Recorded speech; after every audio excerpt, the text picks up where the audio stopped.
خانہ کعبہ کی تعمیر اور حجر اسود۔ ابو البشر حضرت آدم علیہ السلام شجر ممنوعہ کھا لینے کے بعد زمین پر بیچ دیے گئے۔ اس غلطی کی وجہ سے آپ کا رنگ سیاہ ہو گیا۔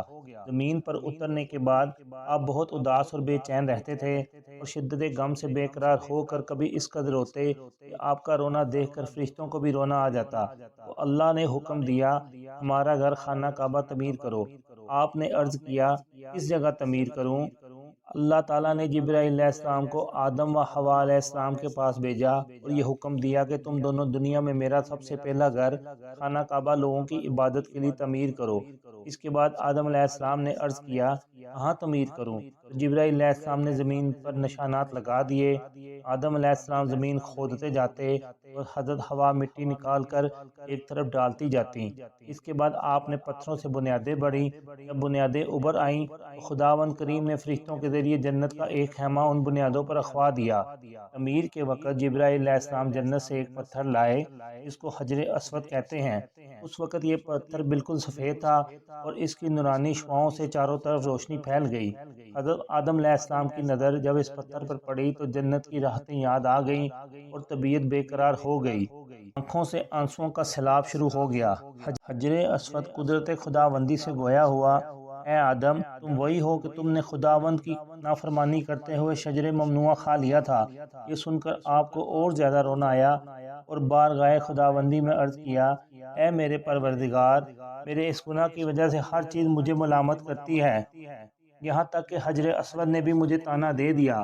آپ کے ان جملوں پر دریائے رحمت جوش میں آیا۔ آدم علیہ السلام کی سیاہی حجر اسود کو دے دی گئی، اس لیے اس کا نام حجر اسود پڑ گیا اور جسم میں آدم صاف شفاف ہو گیا۔ چنانچہ اللہ تعالیٰ نے اس جنتی پتھر کو لوگوں کے گناہ کی معافی کا ذریعہ بنا دیا۔ حدیث میں ہے کہ جو حاجی طواف کرنے والا اس کو سلام کرتا ہے یا بوسہ دیتا ہے تو اس کے گناہ اپنے اندر جذب کر لیتا ہے اور گناہوں کے جذب کرنے کی وجہ سے اس کی سیاہی میں اضافہ ہوتا جاتا ہے، حتیٰ کہ جب یہ بالکل سیاہ ہو جائے گا تو قیامت آ جائے گی۔ طواف کی ابتدا فرشتوں نے آدم علیہ السلام کی تعمیر کردہ بنیادوں پر جب جنت سے خیمہ لا کر رکھ دیا تو فرشتوں نے بیت اللہ کا طواف شروع کر دیا اور حضرت آدم علیہ السلام نے بھی طواف کرنا شروع کر دیا اور اس کی طرف منہ کر کے نماز پڑھنی شروع کر دی۔ ایک روایت میں ہے آدم علیہ السلام نے فرشتوں سے دریافت کیا تم خانہ کعبہ کے طواف کے وقت کیا پڑھتے ہو؟ فرشتوں نے جواب دیا تم سبحان اللہ والحمد للہ ولا الہ الا اللہ واللہ اکبر پڑھتے ہیں۔ ایک روایت میں ہے حضرت آدم علیہ السلام نے فرشتوں سے کہا ان کلموں میں یہ اور اضافہ کر لیں ولا حول ولا قوت الا باللہ العلی العظیم۔ چنانچہ حضرت آدم علیہ السلام طواف میں یہی کلمے پڑھا کرتے تھے۔ جنت کا یہ خیمہ حضرت آدم علیہ السلام کی وفات تک باقی رہا۔ وفات کے بعد اللہ تعالیٰ نے فرشتوں سے آسمان پر اٹھوا لیا۔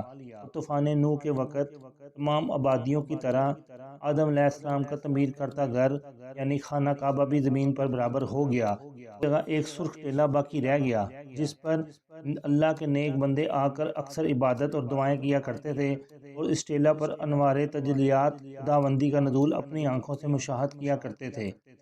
یہ تمام واقعات حدیث پاک کی روشنی میں بیان کیے جاتے ہیں۔ اللہ تعالیٰ کمی بیشی کو معاف فرمائے۔ لائک اور شیئر کر دیں، چینل کو سبسکرائب اور فالو کر دیں۔